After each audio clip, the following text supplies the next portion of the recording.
Hey, we're cooking with gas here. On the Jewcast. Okay, careful using a phrase like that. This trial is a travesty. It's a travesty of a mockery, of a sham, of a mockery, of a travesty, of two mockeries, of a sham. Tradition! Oh, shut up, Carl! Shut your goddamn Jew mouth! You people are why there's war in the Middle East! Gekakkenaf van Jan. Nebbig. Ver poepoepoe. Vermischt. Verkakt. Vertutst. Verstonken. Fartig. Exactly. You're what Grammy Hall would call a real Jew. Here we go. Episode 70 coming at you. Whoa, the big 7-0. Seriously, that's... It's amazing. We're still doing this, Jordan. 70 is when Jews become ripe. Oh, my gosh.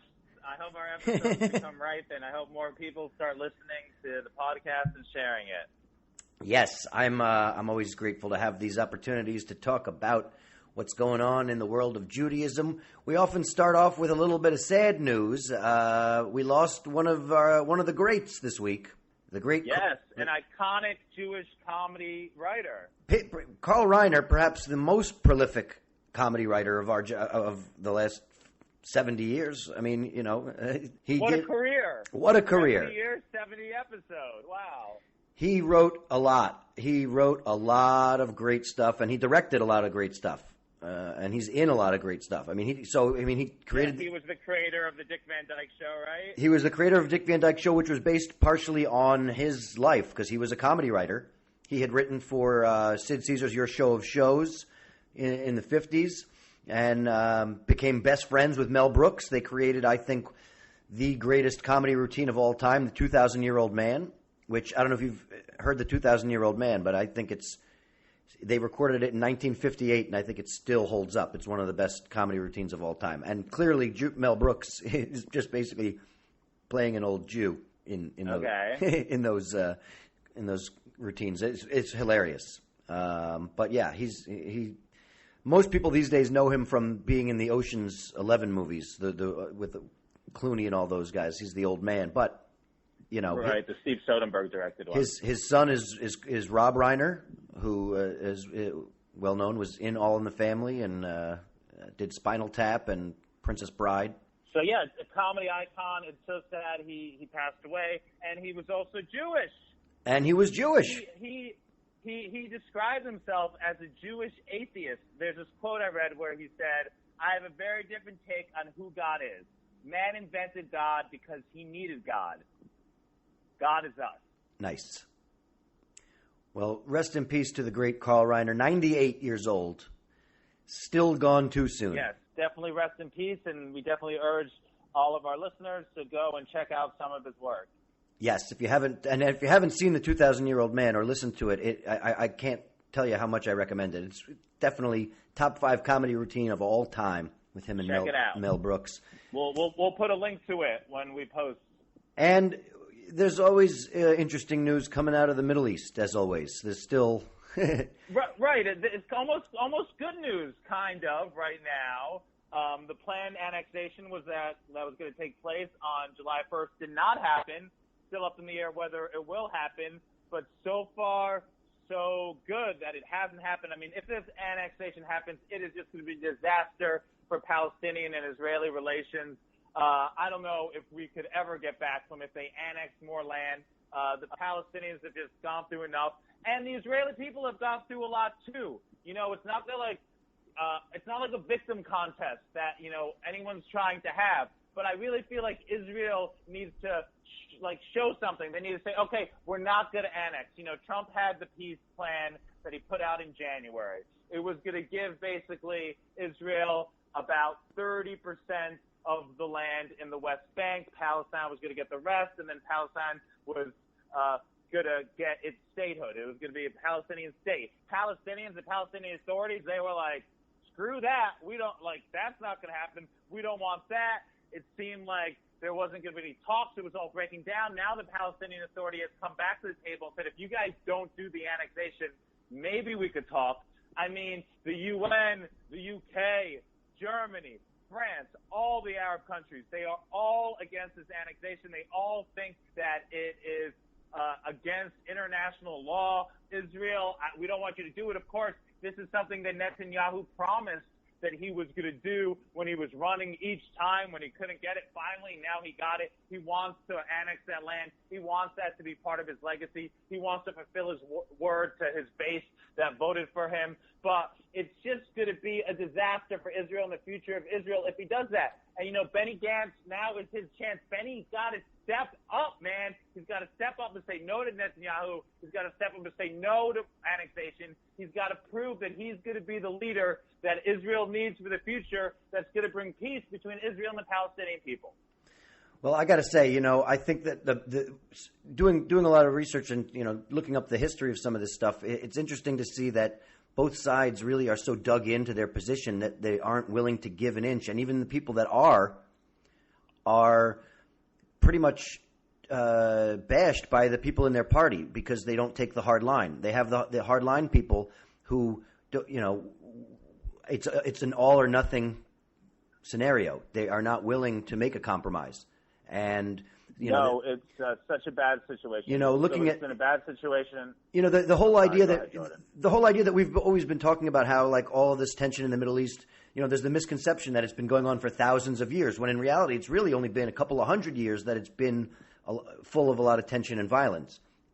And the fact, right, it's only really been since 1948.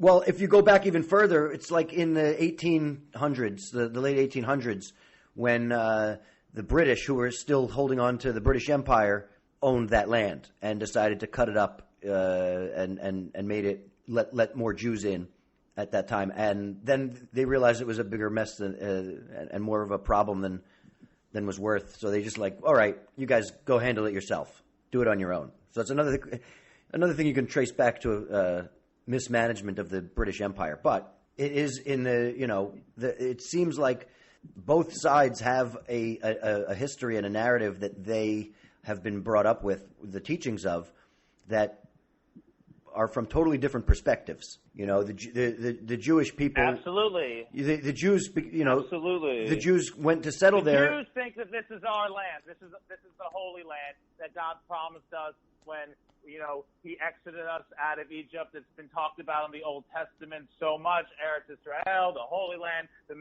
land of milk and honey. So Jews think that they have the right to land because of the Bible. But meanwhile, the Palestinian people and Arab nations have been living in that land forever. We used to live in harmony in that land when it was part of the Ottoman Empire and even before that. And this, while the state of Israel kind of started in 1948, after the British kind of, decided that they were going to, divide the area up between the Palestinian people and the Israeli people. But even before that, Israelis and the Israeli people, they claimed some parts of the land. And, we're not going to do it on this episode, but perhaps in another episode, we could really get into the history from, the Iron Age on of, when Israel, became, kind of like a people, and when, even Israel started.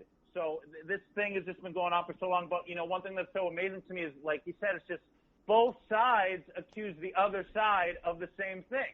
So, you say, oh, my gosh, the Palestinians are so violent against the Israelis. And the Israelis are like, yes, the Palestinians are horrible to us. Meanwhile, the Palestinians are like, the Israelis are so horrible to us. It's like both sides are saying that. And this is, by the way, Israel's occupation of Palestine is the longest occupation in history.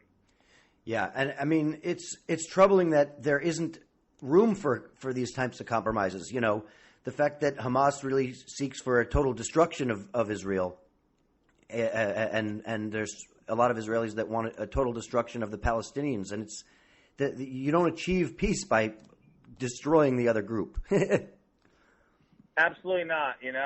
One narrative I've heard a lot of people say is, oh, well, Israel tried to give peace to the Palestinians so many times and they reject it. It's never going to happen. I don't think that means they should just give up. I posted some videos online this week, giving some love to the Palestinian people, talking about what we talk about in the podcast a lot, that you can be anti-Israel, not anti-Semitic. And I got a pretty huge response it was amazing to me how many Palestinians, how many Arab people reached out and were thanking me and showing their support and their love and their appreciation from what I posted. Meanwhile, there were a lot of Israeli people being like, oh my gosh, no, all Palestinians are terrorists. They just want to kill us. You don't know what it's like to live in fear. You're only saying things that are one-sided. I went and posted a video because I got love for Israel too. I have love for the Jewish people. I have love for the Jewish people having their own state. I just don't like the treatment of the Palestinians, and I think we need to live in harmony with them. And I said in that video how I didn't want Israel to be the victim of terrorism, and it's horrible. And I actually asked all my, I got a lot of new followers when I made the videos about Palestine, and I asked them, like, put in the comments some love for the Israeli people. Let's show them that you all don't want to murder them. And I got so many comments that were just like, we don't know how to say that. Israel's occupying our land. They're killing our people. They stole from us. How are we supposed to spread love to them? So it's like, I'm like, both sides don't want to, like, get through that. They're going to have to make some concessions. The Palestinian people, they want justice. They want justice for the land that gets stolen. And I do think that they deserve some justice, but they're going to have to be like, no one's going to get everything they want to get, and everyone's going to have to accept that, because what's in the bigger picture is having peace in the region. 100%. I mean, that's what we talk about all the time on this show, I think. I think that it's possible to have the viewpoint that peace is possible, but it seems to me that a lot of the people on the front lines are just being bombarded by the messaging that the other side are terrorists, that there isn't a lot of compromise happening. People are just absolutely. People are getting more and more dug in into their positions from an ideological standpoint. And the fact that when I made that video for the love of Israel and that I'm against terrorism, to stop terrorism in Israel, something that really kind of blew my mind and shook me was, a lot of people commented from the Palestinian people, we're the victim of Israel's terrorism. And I got to say, as a Jewish person, I'm so ashamed that never even crossed my mind. And I never once thought Israel were terrorists. The Israelis were terrorists. Israelis were terrorizing the Palestinian people. But that is the way a lot of Palestinian people see it, and it's horrible. It's horrible. I don't want to believe it, but I can see where they're coming from. I mean, it's definitely framed as the Palestinian people violently fighting back against the occupation, as in history, of the Jewish settlements going into their areas, taking over the West Bank and the Gaza Strip, as more Jewish settlements go into those areas, and there's pushback. It's framed as the Palestinians, creating these suicide bombings, and they keep talking about how nothing, peace talks don't work, violence doesn't work. What is going to bring peace to the area? How is it going to be possible for either side to see their enemy as a human, as a fellow human being on the planet Earth? I think that is the discussion that we're not having enough. Absolutely, you're right. We're not just Palestinians and Israelis. We're not just Muslims and Jews. We're all human beings. We're actually all children of Abraham. Abraham had two sons. One heritage led to the Jewish people. One led to Islam. Like, we're basically brothers and sisters. This is like the longest sibling rivalry of all time. And just like everything else, it's over. It's not about religion. It's more about the inheritance. Yes, Dad left me the West Bank. But I think, it's more about land, and religion's getting kind of caught up in it. The fact that neither side is really willing to acknowledge the other side's narrative, that they're not willing to acknowledge the ways that the other side frames it, because, until you really look at what those two sides look like, side by side, you have to acknowledge at least the other side's experience. You can't just say, no, that didn't happen. Absolutely. You can't be like, well, that's not what you say that's what happened, but that's not what happened. Well, I'm telling you what happened. We have different perspectives. I think, you have absolutely 100% correct what you're saying. And there was a comment that somebody put on one of my videos that I found was interesting, and they compared the Palestinians' hardships in Israel, Palestine, to the hardships African Americans are facing here in America. And just like, we had all these riots during, the protests. The Palestinians are saying that this is our riots. This is our form of riots. We're being occupied. We're being murdered. We're being oppressed. We don't have the freedom to go where we want to go. We're having our land stolen from us.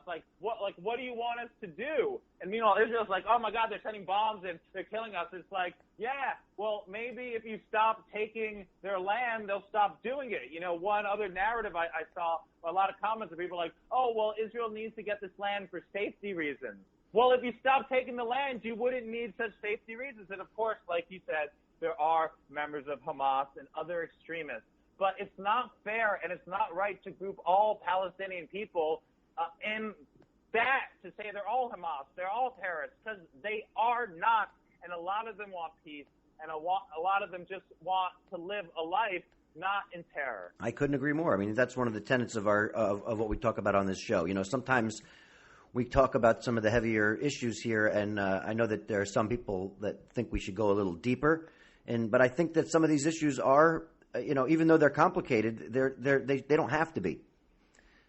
I do think that it is important to listen to the other side, even if you disagree with them. And absolutely, I think the fact that we created the Jewish homeland for ourselves as a way to avoid the persecution across Europe and across the Jews basically we've said that we need this homeland to be safe from the rest of the world that's constantly oppressing and pushing us out. To be so militant in overthrowing people that are already there is sort of a hypocritical move. I mean, it's definitely just because you go in and you win a war and they give you the land, okay.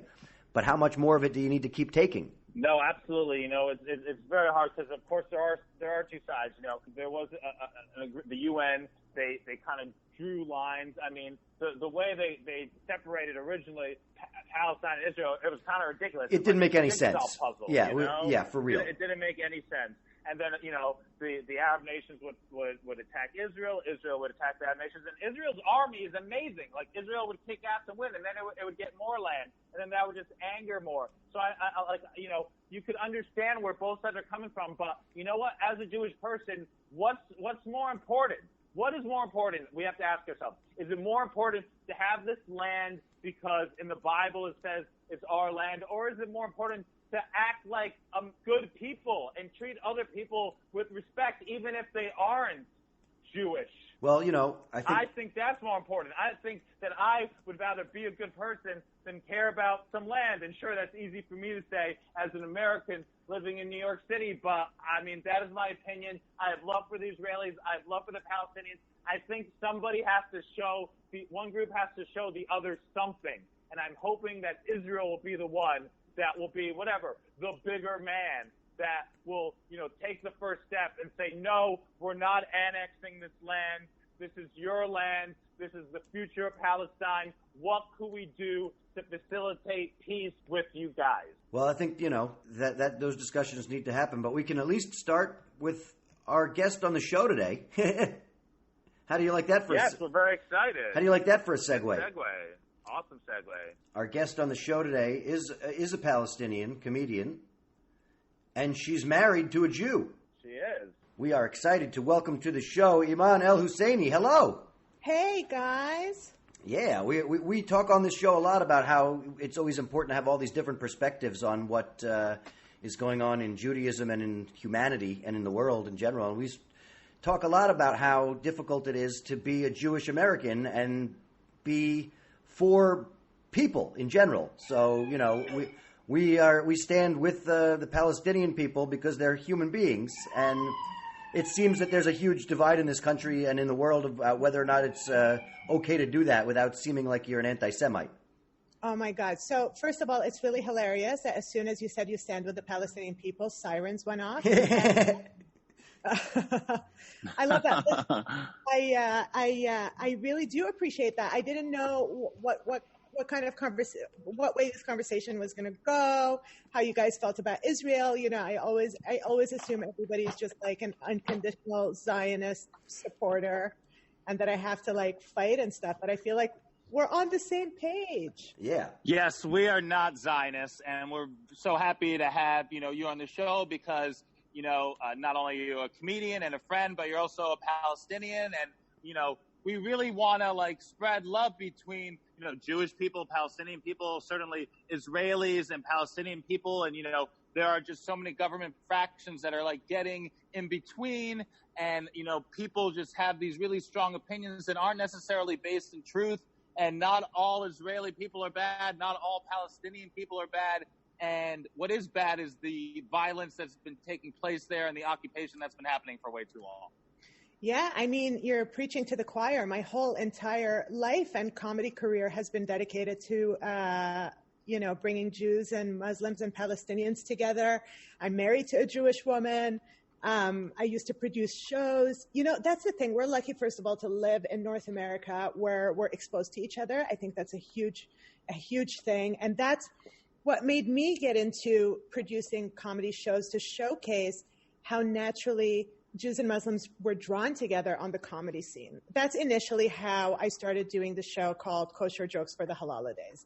I was like, look at this. We're sitting at the comedy club, and literally every single Jew was coupled with a Muslim and just talking in the corner. And I'm like, because we have so many similarities and we're so separated by our politics and beliefs and God knows what we learned from families and history and all of that. But given the chance, we're definitely drawn to each other. And I mean, out of producing these shows, I ended up marrying a Jewish woman. So, yeah.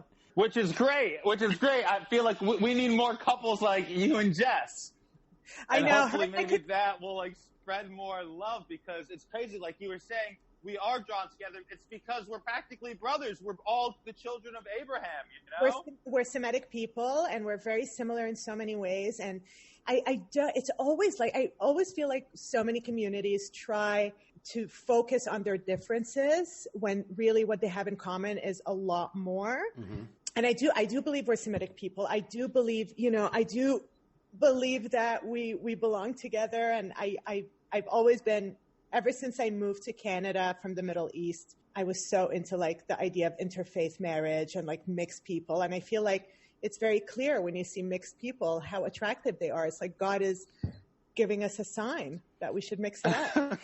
You're absolutely right. It's true. I mean, I hope that's, the future. That's what we need to have. It's just not people being white or black or Israeli or Palestinian, but everybody being mixed. No, I was saying, and then maybe hopefully we'll have less people to hate because they'll be us. That's it. We're all the same. And that's why I'm all for open borders. I do believe that Israel and Palestine should coexist and everybody could live wherever they want to live. We're all human beings ultimately. And I just don't understand nationalism, although I'm a very proud Palestinian and I do believe in the right of self-determination and stuff like that. But isn't it so much better to live in a place where you're exposed to everybody like we do in North America? Yeah, that's why I love New York, because New York is that melting pot. There's you have everything represented here as well, even beyond just North America. I think New York is its own microcosm of everybody and everything. Like I always say, New Yorkers, it's hard to hate groups here. We hate individuals. That's here. right. Yeah. But I think that, it is good to be exposed to all those different perspectives and all the differences. And that's how we those differences are the things that we have in common in that bind us. I agree. Absolutely. So, Eman, can we ask you a little bit about your history? You're from Canada. So I'm from Canada. I was born in Kuwait to Palestinian parents and moved to Canada in 1990 during the first Gulf War, the second time that my parents escaped war in their lifetime. This is why I have a lot of Arab guilt. For those of you who don't know what Arab guilt is, it's a combination of Jewish guilt and Catholic guilt multiplied by the number of wars your parents escaped. It's not a funny, laughing matter, but I love your description. But so we moved to Canada in 1990 and have been there since. It's so weird. Life in Kuwait, although we were second-class citizens. It was open thing. Palestinians couldn't own property. We could work. We could, be a part of everything, but we cannot own anything. You had to be Kuwaiti to own property. And it was a second-class life, but it was in luxury. So coming to Canada was really, I mean, good for me, obviously, but terrible for my parents because they lost a luxurious life as second-class citizens to come to Canada and become, equal citizens. But it was, they took a hit financially. And growing up in Canada as a Palestinian, did you face any bigotry? Oh, of course. I mean, look, I'm a woman. I'm a woman of color. It's noticeable that I'm a minority. I was just being an Arab alone and having to learn English and French and all of that, and getting into comedy. And I always wonder why I got myself into comedy, because it was the most sexist, racist environment, comedy clubs. And I worked at a comedy club, and I really do believe that comedy clubs are safe havens for white straight men. And the comedy club owner who I worked for, who was so sweet in Montreal, like really we got along, but he would just unapologetically tell me all the time that he didn't think that women were funny and that he was going to be a lot harder on me. Moving up the ranks in stand-up, I always felt like these guys got to do weekend spots a lot earlier than they deserved, and it took me proving myself for a lot longer to get those spots.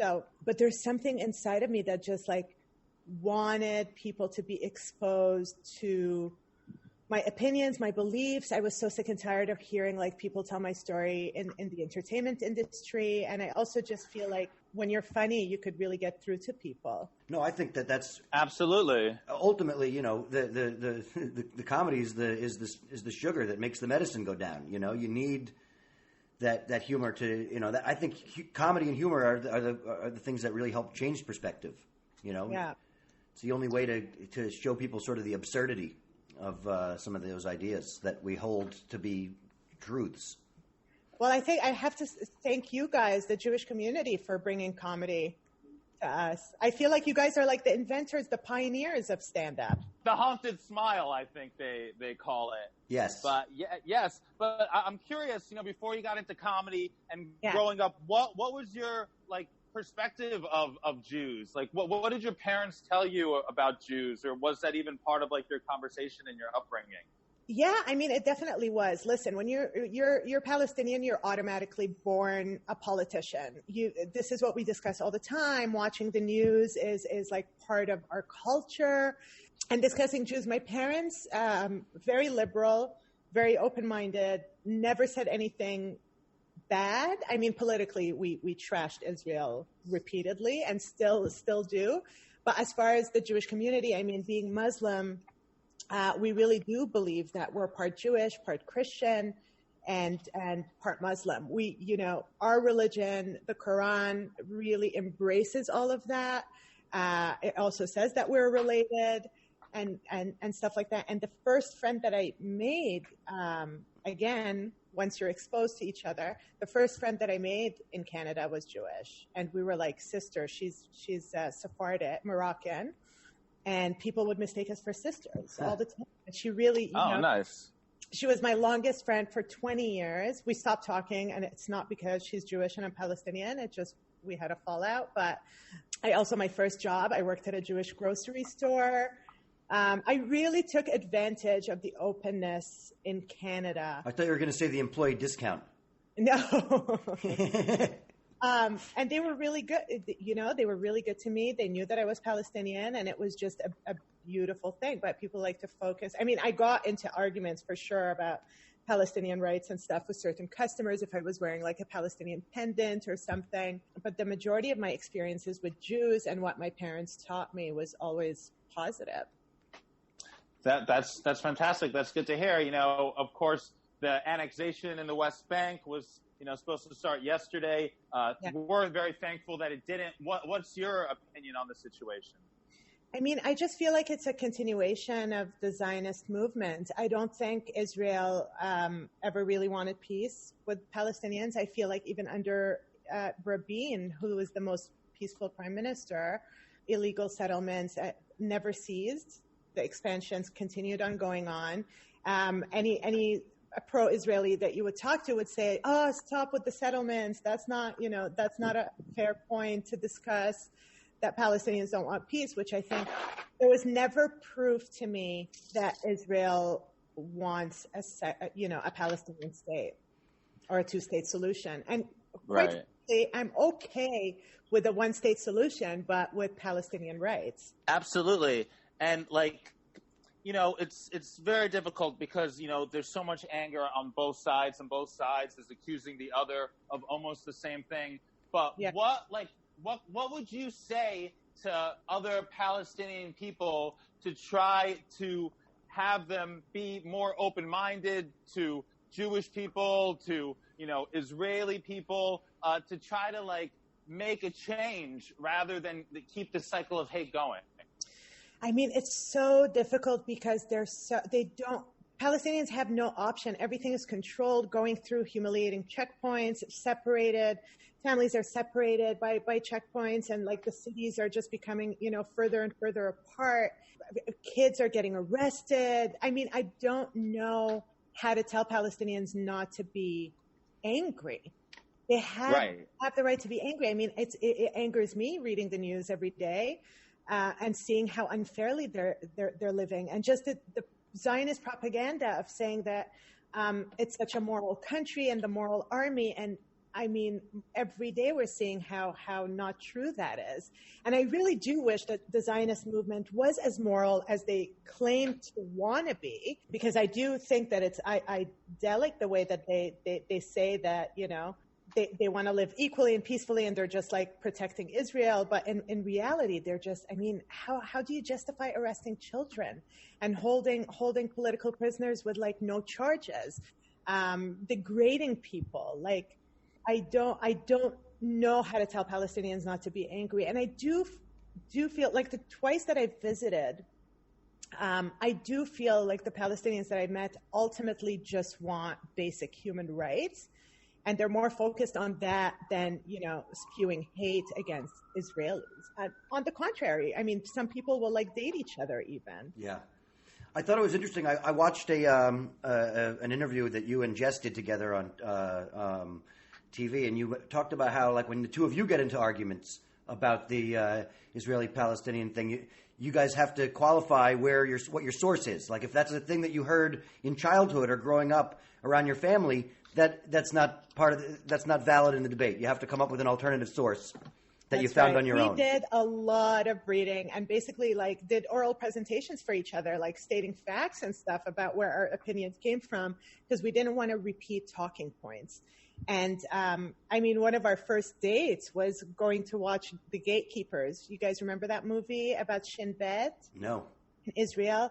Anyway, so that was one of our first dates, and we got into walking out of the movie. It's basically about Israeli Secret Service and what how that works in Israel.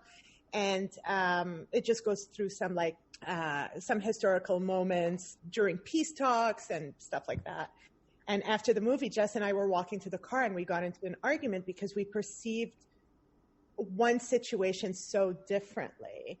And it's basically a suicide bomb happened after peace talks occurred. And she's like, well, see, Palestinians don't want peace. And I'm like, yeah, but again, the illegal settlements never stopped. And then she's like, no, I think the suicide bomb happened first, and that's why the expansion continued. And I'm like, no, it's the opposite. And we walked back. We were in the car talking about it, and walked back to the movie theater, bought 2 more tickets to go and rewatch the movie. Wow. Yeah. Oh, wow. Yeah, it's a real kind of chicken and the egg situation going on there, where, people are oh, well, the violence, the occupation, the violence, you did this, you did that. It's just the cycle that never, really ends. I'm curious, what do you have to say to, Israeli people who are saying that they need to annex that land for security reasons for Israel? Because of suicide bombings and stuff like that. Why annex? Just stay on the land that's yours. Why do you have to take more land? That's all that's happening is taking more land. And that security argument, it's the same thing that we're seeing in America with the cops. It's for security, but security for who? It's security for one group while oppressing another group. So listen, I don't condone violence. And Palestinians have resorted to the BDS movement that's also that Israelis are not accepting as a peaceful way of protest. So I just don't know what options we have to show our displeasure and misery with this whole setup. Yeah. And again, I want to say, I wish Israel was founded on the morals that they speak of, but I feel like it was a falsehood from the beginning of being like, we're a land of no people for a people with no land. I mean, what about these people that live there? What about compensating them? I understand anti-Semitism is such a reality and it exists until today, but why take over land without compensating people? Why just deny their existence and erase them and take their food and take their language, So absolutely. I hear exactly what you're saying. And I'm curious, what do you have to say when they say things like, oh, well, we tried to give, the Palestinians land and, it wasn't good enough and they fought us and that's where there was wars and that's why we got this land now and it's ours. We tried. What response do you have to say to these people? I don't think that they gave us land. They never gave us anything that wasn't rightfully ours to begin with. So these people who feel I don't feel like it's fair that my mom's family got kicked out of their house and lost all of their money and left with the clothes on their back without compensation or even acknowledgement. So what are you giving me that's not already mine? Right. That's why I like that joke you do about Jess moving into your apartment. Yeah, although it's the other way around. Oh, really? Yeah. I moved to hers, but for the joke's sake, I say she builds checkpoints in my own apartment. But you know what? I got to tell you what's very Israeli and Palestinian in our living situation is that she has 3/4 of the closet, literally 3/4 of it, and she's the one who decides what goes in and out of there. Oh, wow. Just like the West Bank and Trump's peace plan. Exactly. And I have my little corner. I bought a small Palestinian flag just to make sure that my identity is acknowledged. Nice. Got to have at least a token in there, right? Something.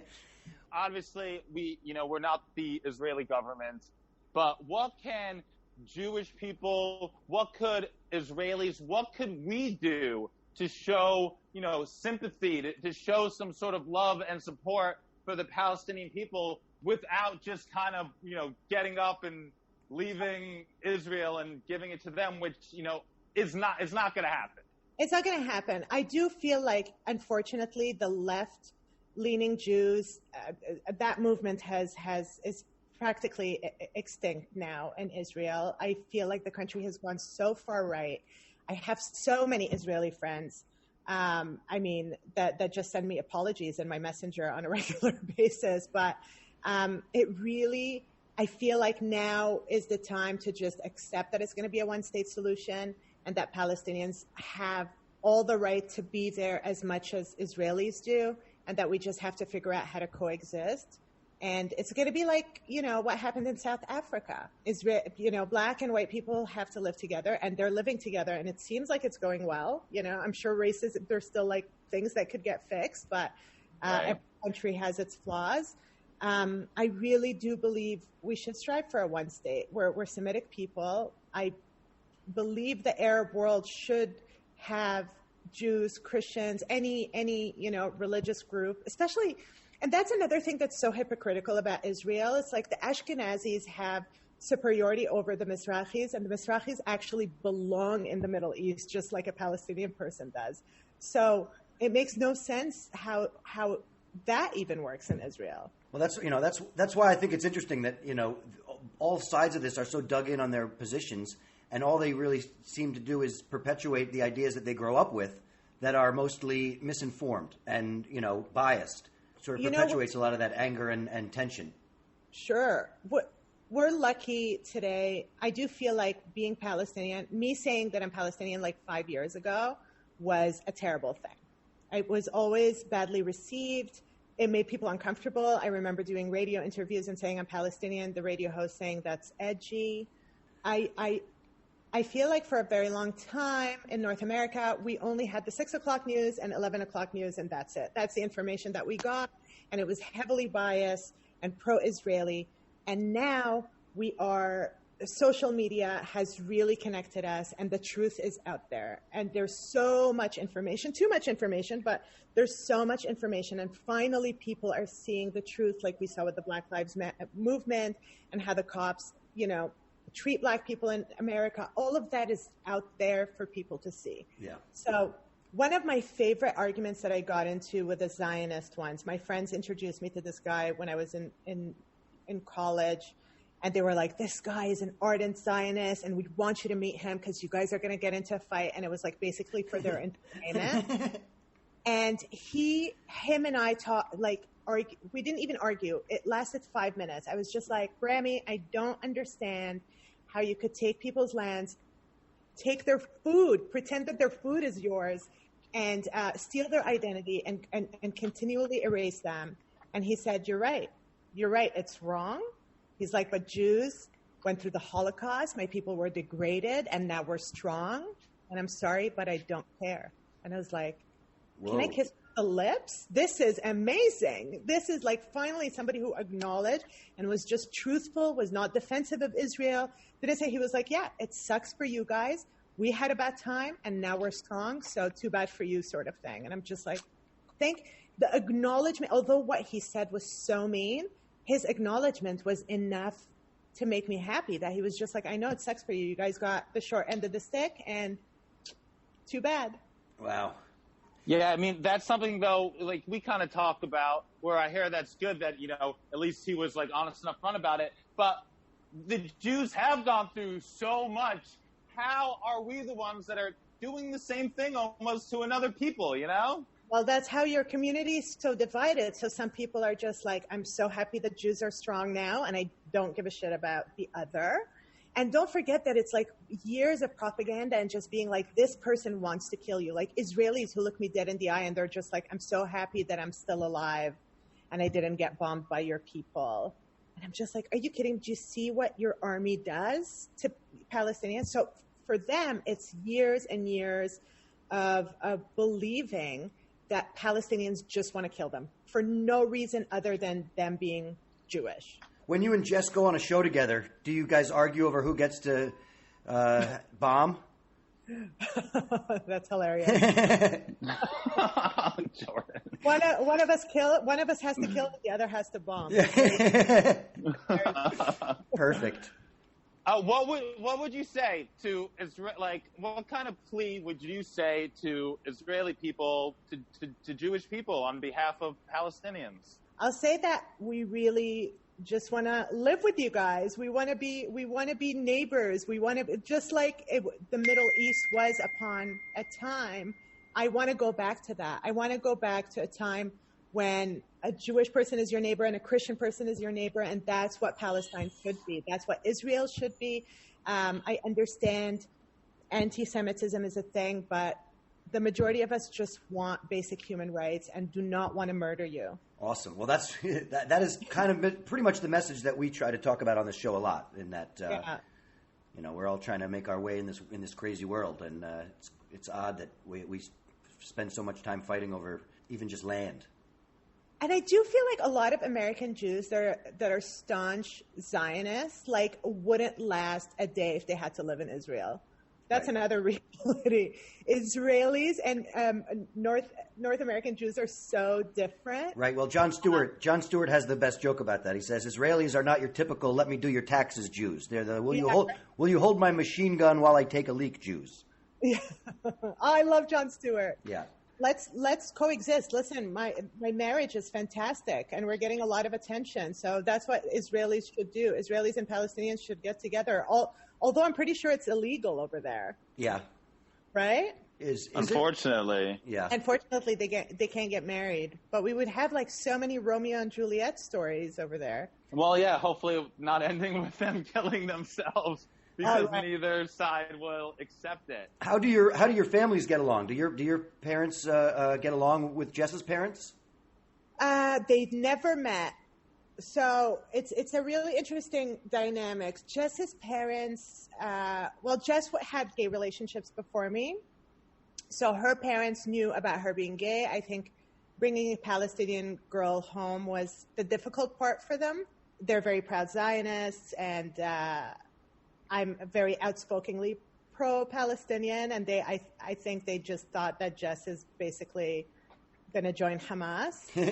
And so they had a difficult time when it began to get serious. Like at the beginning, they were really cool with me because they were like, she's Muslim. She's never going to come out of the closet. She wouldn't do that to her parents. And I'm like, watch me. So when I did come out and we got engaged, that's when her side of the family got really uncomfortable. My side of the family is very sweet to Jess, like extremely sweet. I think Arab hospitality takes precedence over anything else, but they're closeted about being okay with the relationship. So they can't show the community that, God forbid, they're not homophobic, because what are people going to say? So they didn't come to our wedding, for instance. And Jess was heartbroken because we had lunch with them like a couple of months before that. And she's like, oh my God, it went great. They're so sweet. I have a good feeling about this. They're coming to the wedding. I'm like, no, my parents are just nice. They'll be nice to you, but they'll never publicly show that they're okay with this. Although deep down inside they are. Isn't that so stupid? That is absolutely. It drives me nuts. I've gotten into fights with them. I've called them ISIS. It's been like really, really bad. But it's like, do you know the movie? Remember the movie The Big Sick? Yes. I don't know if you guys watched it. Yeah, great movie. Kumail Nanjiani. Exactly. Yeah.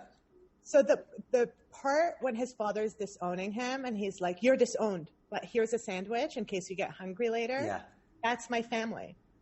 So it's like they just have to make appearances and pretend that they're not okay with what we're doing, but they just want to they still like love you and care and want to feed you. And it's like that moment in the movie Blazing Saddles where the old white lady who had called Bart the N-word earlier in the day comes up to give him a pie and says, sorry about calling you the N-word, but you'll have the decency not to mention this to anybody. All right.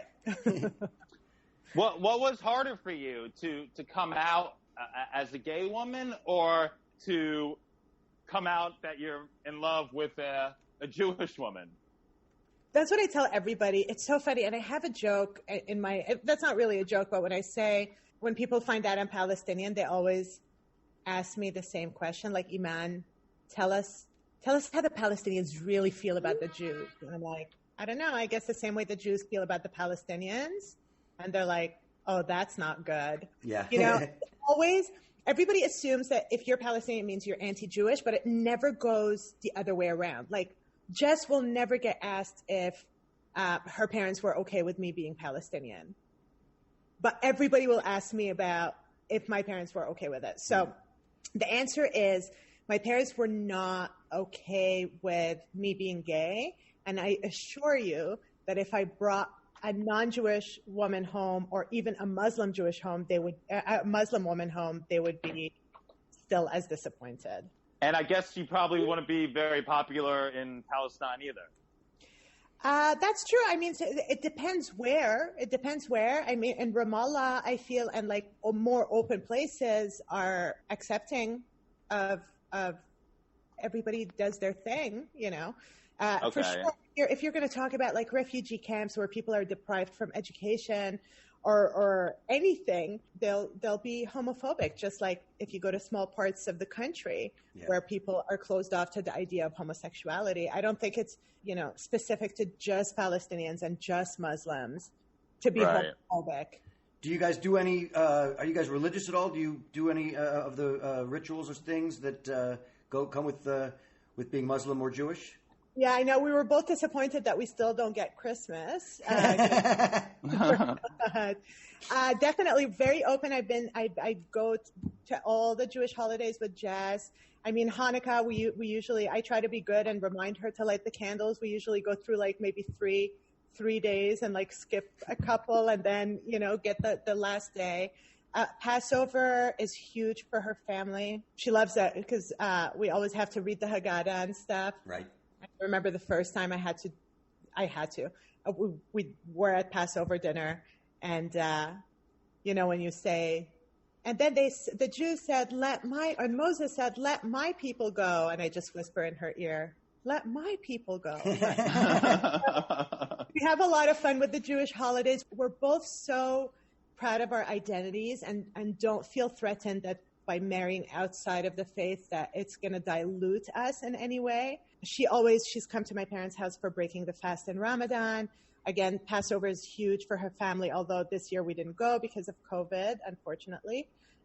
We try to do Rosh Hashanah too, if we can. So yeah, it's fun. I mean, that again, for me, that's what I love the most about moving to a place like North America, where I'm exposed to different cultures and you just learn so much about different rituals and stuff like that. It's so much fun. I like that. What is your favorite Jewish holiday? Passover. I want to say no. I think Yom Kippur or Rosh Hashanah. Maybe Rosh Hashanah because I feel like we have lunch and supper. Wherever there's the most food, that's what I like. All right. Well, speaking of that, what's your favorite Jewish food? Oh my God, I love Jewish food. So before you came on, Jordan and I were talking about Jewish food in Montreal, and I'm saying how it's like so good. We almost got into an argument because he was talking about New York Jewish food, and I just said that Montreal. This is what our fight is about. It's not about Israel and Palestine. It's about food in Montreal versus New York. You get a Jew involved. Schwartz's versus Katz's. Oh my God, Schwartz's all the way, and not only Schwartz's. Across the street from Schwartz's, there's the Maine that's also very good. Okay, and Moshe's next door is a great steakhouse. Moshe's is amazing. Yeah, I mean, you're not in Montreal, or just like in New York. Everybody's a little bit Jewish in New York. I feel the same way about Montreal. Everybody's a little bit Jewish in Montreal because the culture is so strong and the food is so good. I mean, I'm like a really picky matzo ball soup person. I love matzo ball soup. Jonathan loves matzo ball soup also. It's so good. Yeah, it's great. Of course, pastrami's, like Second Avenue Deli is my favorite in New York by far. I mean, Katz's is just way too big. The sandwich is just ridiculous. Well, the sandwich at Second Avenue Deli is pretty big. But it's not. It's like, I don't know. It was the last time I had the sandwich. It was thinly sliced. It was beautiful. I just don't know the major difference between pastrami and corned beef. I always go for the pastrami because it reminds me of Montreal smoked meat. I'm not familiar with corned beef. There's similar processes, but the pastrami has all the rub on the outside. Yeah, I like that. Yeah. So let me ask, who is your favorite Jew besides your wife? My God, I adore Larry David. So many, Sarah Silverman, so many Jews. I love Jews. I mean, that's another thing. I for a Palestinian person, I love Jews. I have so many Jewish friends, Israeli friends. I love Jewish culture. I love so many Jews. Do you have a favorite Palestinian? Yeah, I mean, Hanan Ashrawi is my favorite. She's part of the political party in Palestine. She's really great. She's Christian Palestinian, has written many books about the Palestinian cause. I guess my family is my favorite Palestinians. Right. Well, I think that goes without saying, you know. Ashrawi is definitely a hero. We do ask all of our guests who their favorite Jews are, and so, you know, it feels appropriate to ask you as well if you have any favorite Palestinians. Yeah. We're so glad you came on the show today. You guys are shared your perspective, and we hope you'll come back. Is there anything you want to plug? Actually, if you guys could join my Instagram account with my wife, it's called the El Solomons, which is our family names combined, and it's a cartoon account based on our marriage. Oh, cool. Yeah, so we come up with a new cartoon once a week, and it's really well drawn. Our friend Jesse Brown, the illustrator, is brilliant. It's done with watercolors. And it's very, very funny. We'll put that in our description. Thank you so much for coming on, and we hope you'll come back again. Yes, I love you guys. This was so much fun. Thank you. Yes, thank you. All right. Well, thank you to Eman for coming on the show. I feel like we solved some real problems there. Huh? Yes, definitely check her out on all social media. Check me out. I'm on all social media at Jonathan Randall. You can follow me on social media at BeatnikNudnik. You can always email us at AmericanJewPodcast@gmail.com if you have any issues or concerns or things that you might want to hear us talk about on the show. Follow American Jew Podcast on social media. It's at American Jew Podcast. And that's going to do it for us this week, guys. We'll be back next week with more Jew-tastic information. Be safe out there, everybody, and spread love.